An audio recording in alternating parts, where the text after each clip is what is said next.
এই রকমভাবে দুধ সামাই করে খেয়ে দেখলে মুখে একেবারে লেগে থাকবে।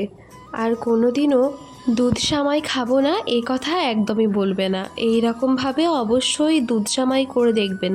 আশা করব এটা আপনাদের বাড়ির সকলেই পছন্দ করবে আর বারবার আপনার কাছে খেতে চাইবে। তো চলুন আর দেরি করব না, ভিডিওটি শুরু করা যাক। তো এখানে দেখুন সামাই নিয়ে নিয়েছি। এই সামাইটা কিন্তু আমাদের বাড়িতে তৈরি করা। আপনারা যদি চান দেখতে তাহলে বলবেন কমেন্টে, আমি অবশ্যই বাড়িতে সামাই তৈরি করা দেখিয়ে দিব। তো এখন দেখুন কড়াইতে এটা দিয়ে দেওয়া হলো। এবার এটাকে অল্প ব্রাউন করে ভেজে নিতে হবে শুকনো কড়াইতে। আমার নানি অসুস্থ, তো তার জন্য নানি ভিডিও করতেই পারে না, তাই আজ ভাবলাম মাকে বলি মা যাতে সামাই করে দেয়, তাই ভাবলাম যে এটাই ভিডিও করে নিই। মা সামাই করছিল সেটাই। তো নানির জন্য দোয়া করবেন যাতে নানি খুব তাড়াতাড়ি সুস্থ হয়ে যায় আর নতুন নতুন ভিডিও আপনাদেরকে আপলোড দিতে পারি। তো দেখুন ওটা ব্রাউন কালার যখন চলে এসেছিল তখন ওতে অল্প জল দিয়ে দিয়েছিলাম। জলটা দেখুন ডুবো ডুবো দিয়েছি। এবার এটা ঢাকা দিয়ে দিয়েছিলাম কিছুক্ষণের জন্য। তো দেখুন এখন কিন্তু উপরে বেশ বাবল বাবল ক্রিয়েট হয়েছে। এবার এর মধ্যে যেটা দিব সেটা হচ্ছে তেজপাতা, দারুচিনি আর দুটো ছোট এলাচ, তো সেটা দিয়ে দিলাম। এবার এগুলো দিয়ে দেওয়ার পরে ভালোভাবে এটাকে একটু নাড়িয়ে দিতে হবে। নাড়িয়ে দেওয়ার পরে আবারও এটাকে ঢাকা দিয়ে দিবেন। তারপরে যখন এটা টকবক করে ফুটতে শুরু করবে তখন এর মধ্যে কুড়োনো নারকেল দিয়ে দিতে হবে। দেখুন এক বাটি মতো কুড়োনো নারকেল এখানে দিয়ে দিয়েছি। তো সেটা দেওয়ার পরে আবারও ভালোভাবে এটাকে নাড়িয়ে দিব।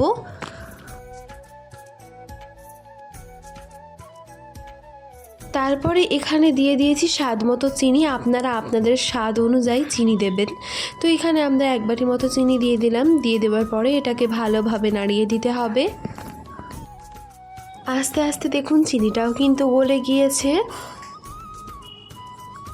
এবার দেখুন বেশ টকবক করে ফুটছে। এই অবস্থাতে দিয়ে দিব হচ্ছে দুধ। তো এখানে দুধ দিয়ে দিলাম। তারপরে এটাকে আবারও ভালোভাবে নাড়িয়ে দিতে হবে।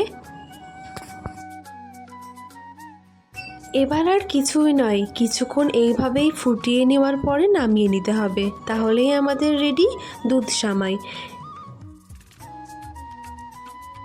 তো এটা এবার পরিবেশনের জন্য একদম রেডি। এটা একটা পাত্রে তুলে নিলাম। তো দেখুন এটা কতটা সুন্দর হয়েছে আর কতটা লোভনীয় হয়েছে। এটা দেখতে যতটা না লোভনীয় হয়েছে খেতে তার থেকে বেশি সুস্বাদু। এইরকমভাবে অবশ্যই বাড়িতে ট্রাই করবেন। আশা করব আপনাদের অনেক ভালো লাগবে। উপর থেকে কিছু কিশমিশ ছড়িয়ে দিলাম একটু দেখতে ভালো লাগার জন্য। তো যাই হোক, ভিডিও কেমন লাগলো কমেন্টে জানাতে ভুলবেন না। ভিডিও ভালো লাগলে চ্যানেলটিকে সাবস্ক্রাইব করে পাশে থাকা বেল আইকনে ক্লিক করে অল নোটিফিকেশন অন করে দিবেন। এতে আমার নতুন নতুন ভিডিওগুলো সবার আগে আপনার নোটিফিকেশনে পৌঁছে যাবে। আর যদি ভিডিও ফেসবুক থেকে দেখেন তাহলে অবশ্যই পেজটিকে ফলো করতে ভুলবেন না। আর হ্যাঁ, আগে যেটা বললাম, যদি সামাই তৈরির রেসিপি চান তাহলে অবশ্যই কমেন্টে জানাতে ভুলবেন না। ভালো খান, সুস্থ থাকুন। ধন্যবাদ। ভিডিওটি শেষ পর্যন্ত ওয়াচ করবার জন্য অনেক অনেক অনেক ধন্যবাদ।